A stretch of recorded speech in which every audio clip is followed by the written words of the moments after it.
ભગવદ્ ગીતા અધ્યાય 1 કુરુક્ષેત્રની યુદ્ધભૂમિ પર સૈન્ય નિરીક્ષણ. શ્લોક 41. શંકરો નરકાએવ કુલજ્ઞાનામ કુલસ્ય ચ પતંતી પિતરો હેષા લુપ્તપંડોદક્રિયા.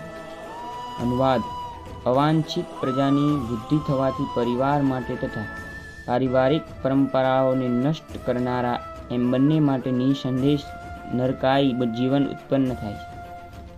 આવા પતિત કુટુંબોના પૂર્વજો અધપતન પામે છે, કારણ કે તેમની જળ તથા પિંડદાન આપવાની ક્રિયાનો સર્વથા લોપ થઈ જાય છે.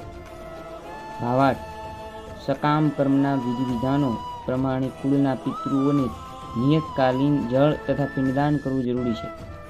આ અર્પણ વિષ્ણુ પૂજા દ્વારા કરવામાં આવે છે, કારણ કે વિષ્ણુને સમર્પિત ભોજનનો શેષ ભાગ પ્રસાદ રૂપે લેવાથી મનુષ્યનો બધા પાપ કર્મોમાંથી ઉદ્ધાર થઈ જાય છે.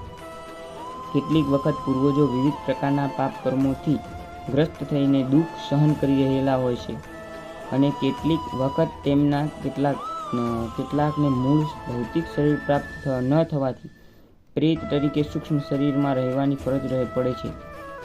આ રીતે જ્યારે વંશજો દ્વારા પૂર્વજોને શેષ પ્રસાદ સમર્પિત કરવામાં આવે છે, ત્યારે તેમની મૃત્યુની અથવા અન્ય પ્રકારના દુઃખમય જીવનમાં ઉદ્ધાર થઈ જાય છે. પિતૃઓને આવી મદદ કરવી એ કુળ પરંપરા છે. જે લોકો ભક્તિપરાયણ જીવન વ્યતીત કરતા નથી, તેમને માટે આ કર્મકાંડ કરવા જરૂરી હોય છે. જેમને માટે ભક્તિમય જીવનમાં લાગેલા છે, તેમને માટે આવા કર્મકાંડ કરવા જરૂરી નથી.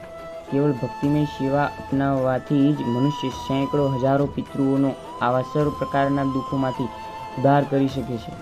ભાગવત 11:41 કહેવામાં આવ્યું છે: દેવર્ષિ ભૂતાપ્ત નૃણામ પિતॄણામ ન કિંકરો નાયમ ઋણી ચ રાજન સર્વાત્મના યહ શરણમ શરણ્ય ગતો મુકુંદ પરિહત કર્તમ.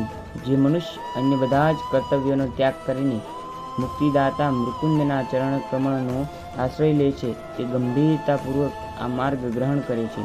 તે દેવો, ઋષિઓ, સામાન્ય જીવો, સજ્જનો, મનુષ્ય જાતિ અથવા પિતૃઓ પ્રત્યેના પોતાના ઋણમાંથી મુક્ત થઈ જાય છે. જ્યારે પૂર્ણ પુરુષોત્તમ પરમેશ્વર ભક્તિ કરવાથી આવા કર્તવ્યો આપમેળે જ પરિપૂર્ણ થઈ જાય છે. જય શ્રી કૃષ્ણ.